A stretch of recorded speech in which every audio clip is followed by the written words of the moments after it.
Hi, GC News. Mema Bawumia Akwawa. The latest and hot news in one and the Bremo and Uti Sebunya subscribe ya body and say over subscribe. Now like no share video. Go say over click the subscribe button. Now barely notification. When sa video ya upload no. Also when sa can be. I feel we are like the video give us a thumbs up now feel share just say was so na e na amount for so enye bi na wo hwe na woni hu de e so e wo gara man ho ano afi ye hwe ensema abeto bo ye poso enti eye ensemu ya ababeto ba enti eye ya na ye yi ya ye nwua no mu bi se momme ya aswafo nye upenyin ya wo maame wo papa wo wofa wo soa upenyin ya wa kyerɛkyerɛfo upenyin ye wukuro mu hene ene mpenyimfo e wa ahemfie se woto aba ma obi se ombesomwa onye upenyin oye wasoafo na asoafo ni nyina penyin no ne yefre no oman asoafo penyin ena eni ha wonti yetwa ne tia ene aye no man penyin ekrobie ni hwa oman asoafo penyin na ewo sika ewo tumi ese ne atumi nyinara eye ne dia me papa wo sika sen o man so afopin efisa me papa ne osoro onyankopon onyankopon otwedi apo onyankopon ne me papa wo soro me papa wo asase so de eye openyin kwesi dakwa eduana ba a ofi adansi dompo ase a onyankopon apone ne tumi ne nyansa ne bia ma ne se kwesi hwe fa we ye adwuma fe bi hwe wo yere febihwa womma na wom nso etumi aboa bi enti se wodu pempenso bi a nya wo ama ne tumi se onfa mesom na wo ba no ho ban se onu nye sikani na ne ho hen ha no na se daachi mpo no ojai presidency ni kotena fie mpo a wo betua ne ka ekosi eda wo bewuo na every 4 years no nso a we fi presidency no mo no mo bepe cars nso asade ama no mobesama no office na moamodi aban sika aya mene omienu yeto ya sade ahwe no no so obokro no a anka sa nipa no kesi yetwa na so yetwa ne tachirema yetwa ne nsa yetwa ne nkete yetwa ne tebia efise sa nipa no na kire se oboman chasela adan ne ese ye bibia mawo na chinchinia wonko ne webusuafo ena mo pese mo fa bibia menka mfa Ghana ho meka fa wiase bebiara.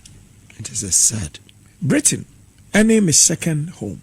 I know sabe Ghana ne me first home sa na me papa ne me mama free. I know sabe yota frache parliamentarian ona ne mpra koda hotel ono no osia so koda hotel sa no koda hotel koda fie ne bill odi ba parliament ni ntini yes you okoje na Ghana ha yete ha Emma president etiho Emma obi a president say nya president na ama contract obi a president ama ni post etumi fa $34.9 million contract say me di ama president bampana na meka na nipa na obi sam you say o na say president ban mpana nya president bra and am say he ni ochire anya me chao techirema na say biota frache say president mampana on na wo e dia hwan modia a nipa no nso ne say biota frache Auditor General, I said that character say this company doesn't really do anything.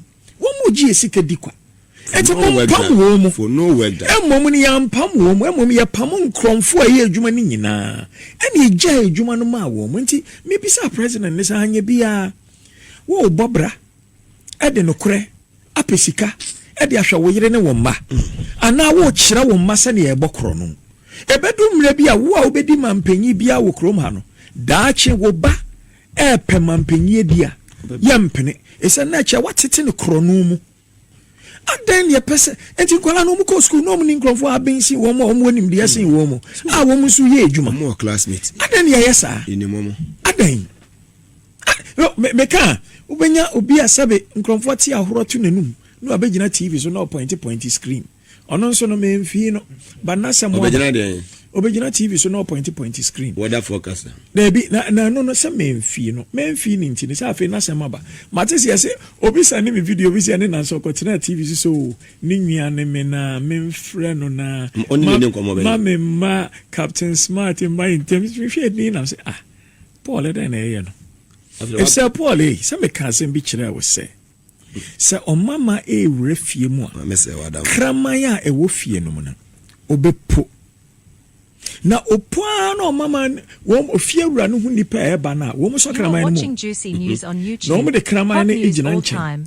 na mama no kokotena si na oni efire wura esi nkonye wi a wo kraman ne yesan eka wo hye ebuo ketuo mu sika kro na wo nso yabo odin wa ha se wo ene kwam sefa kan ne ebi mu yetua mo no se ya nukro se nya nukro ebi nko na ebi ma edamo anim esa mo TV so manya kwan se sebe samoko hu school o man ko hu school Nyankopon Addo manya bibi mo fende nukra ma o man ne na da yen nkoji bibi yi yen nidi sabi ebi mpo a yeti yese mo eti ye na ne se eti ye ne se wadan dɔɔso anade en se e ma dɔɔso wo ho ene de adan ye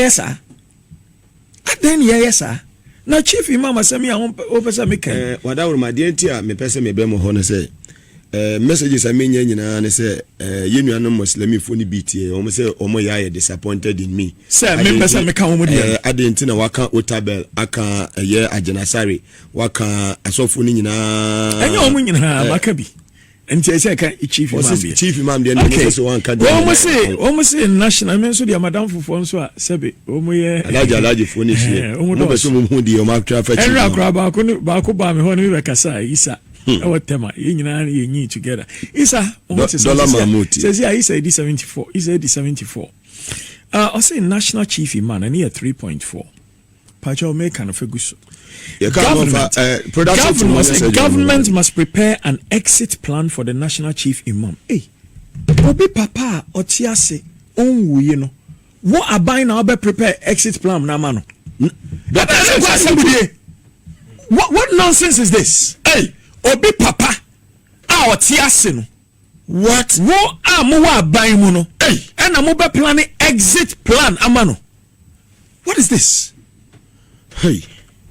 no what is this Agyapadie document this is serious minti bi da wickedness we free obey minti mamento aso this has become necessary in view of the fact that the demise of his deputy has created a vacancy echese ho abehia efise ne deputy ni wuye no ama ekwan bi abeda ho na the intense lobbying by the other Muslim leaders should be properly handled in the face of the promises we have made to each of them enti deputy ni wuye no ma every position no won be so mo kire se na Akufo Addo ne nkromfo ama wo mu nyina promises cause yenim ni obenya position no na government will need to find a discreet way of influencing the process of the appointment of the next national chief imam as well as the deputy enti say bodamfo ene twere sa document yi na a high pempo eyentro a document nioma dodo a wo mu a eye nokware ni nti no yankoso nka se we de yenyi ni ana yankoso nka se yenyi ni ana ana yembisa ye ho asem se nti yampa se ne nipa daseni ni I say the candidates for this juicy news on YouTube should be well verified party sympathizers. I just said near the chief imam. I see making sure say or your MPP party sympathizers. Chief imam wui. Chief imam who? Hey, there has to be a march in this country. The youth must march. As a plan, Christians, they must march. Everybody must march. Chief imam. As a plan. The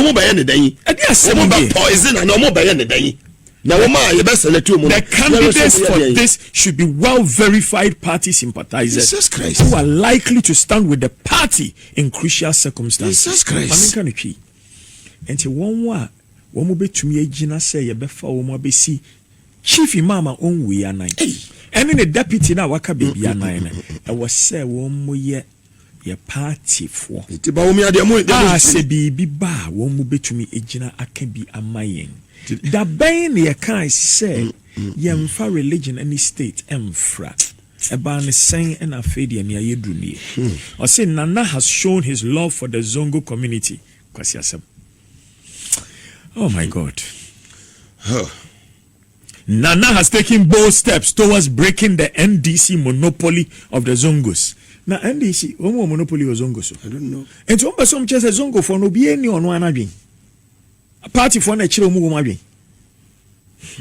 At a sign here, it's where I say founders crown, so no president in a bachelor woman founders.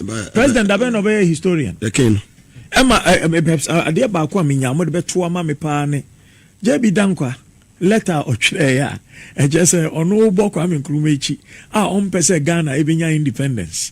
Any buzi and so letter or ya on no some Pesa Ghana and independence. And not that Dana Kwame Krume age independence now or Casano. So no a Jabi Danka no Janipan Mushabi. O Janati San Cromfo Heshata while we stage. Sabita Frache. Now Bo Brea and I would do no cry. Mona mo say na mo na mo pay independence sana mo da ho twera brofo ne say mamunya ye honko munkosu ni yesu wait let an me hu no makan ye dear Mr. Obdam, I exceedingly regret delay in replying to your 2 letters. This man Kwame Nkrumah, who is now leader of government government business, has started his tricks again. This time, he who is government is inviting all the political leaders and chiefs to join him to send an ultimatum to His Majesty's government of the United Kingdom for self-government now, and if rejected, to declare positive action strikes and boycotts, etc. There has been hectic activity all over the place, and on Sunday, we of the UGCC, or by Bofuano, I say then, met at a great meeting. Okay, I mean, hey, many years I check you diabetes for. I see. Then there has been hectic activity all over the place, and on Sunday, we of the UGCC met at a great meeting, Hot news all time. and turned down his challenge flat as being an invitation to criminal conspiracy against law and order. Now, wait, atetekwa wait, must or your founder. Adiana yenina ya preno ni no kanie. Must say are you crazy? And I make us a me papa one for and you know the culture and tourism by or any hotel kitwebi or any little kiosks or any farm and our turn and sassy and no see not dying and or any properties. Mean to me cast on the culture and tourism by Ghana. But no quarry way abeded. What the hell can say them founders? Mopa Mudia Bunchum, Kwame Nkrumah founders did on pet or the heading. And I say I had to be on a way Kumasi for long periods like Massa. Nonsense. Ghana ha yan hwani ensua ya bakwa semwa. Atete kwaba bedi ntu a kire ma wan hwa ye beku ya hemfo.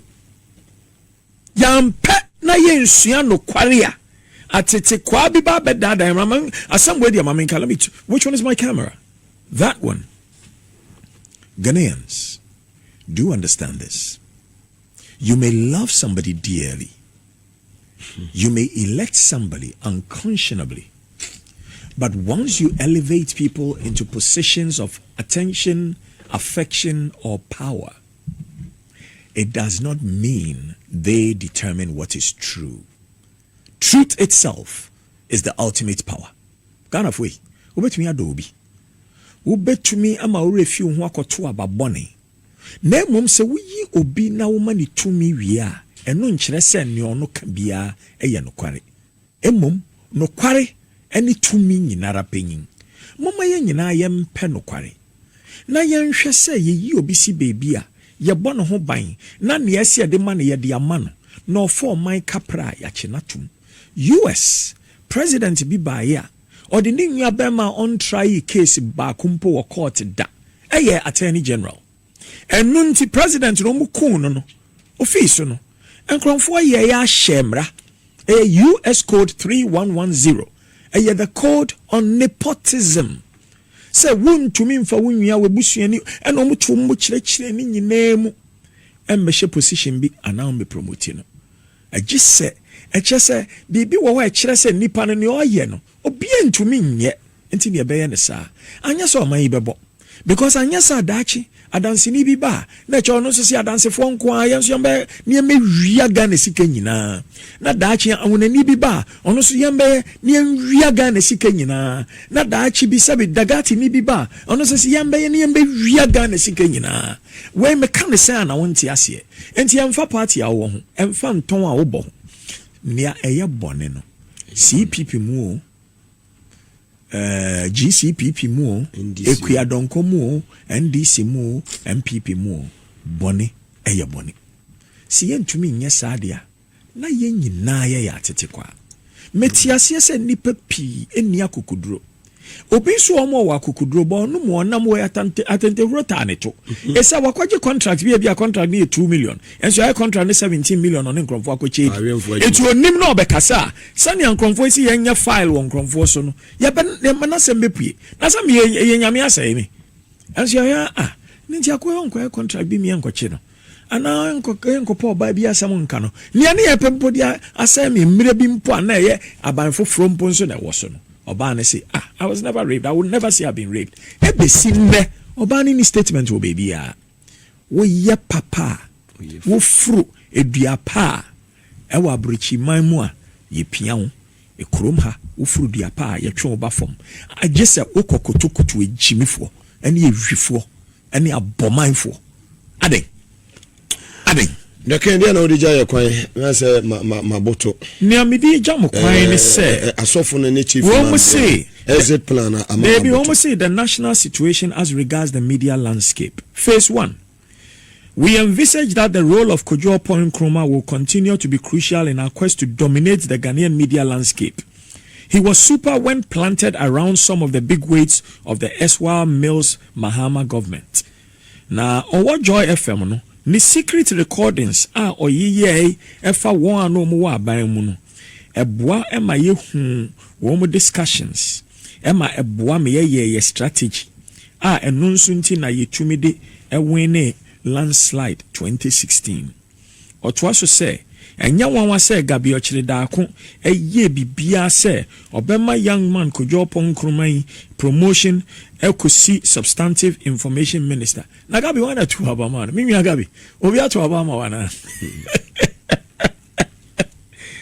hey Ghana for ni akoto ejo president ebushi ni ngromfo kokoto no na cheke sa na ye chire se na na Holland gabi crime say me no won ko bi but yenya nto etwem. This is more so when we cannot vouch for the credibility and loyalty of Mr. Dr. Mustafa Hamid at crucial times. Mustafa was the longest serving spokesperson of Nana, but we were shocked when Nana caught him stealing campaign cash. Hey! We are suffering. Kutia boy. Kutia Esronira. Asem kwesi eba frankesi suonti. Asemi wa Israba jise say it is now obvious that Kojo Kyeremanteng has an ultimate presidential ambition. And he would duty say esi eboa no na ye kire ne say ye beta ne chi na ne support no and ye be committee media obema media capture agenda. And omuto aso say in 2021 to 2024 no Gabi has already convinced Nana to move Kojo Kyeremanteng to the communications ministry to continue the clampdown on the opposition, as well as the not too friendly radio and television stations. He is already excited about this promise on 2 grounds. He will be deemed to remain one of the loyalists for the future. Secondly, that ministry has one of the richest,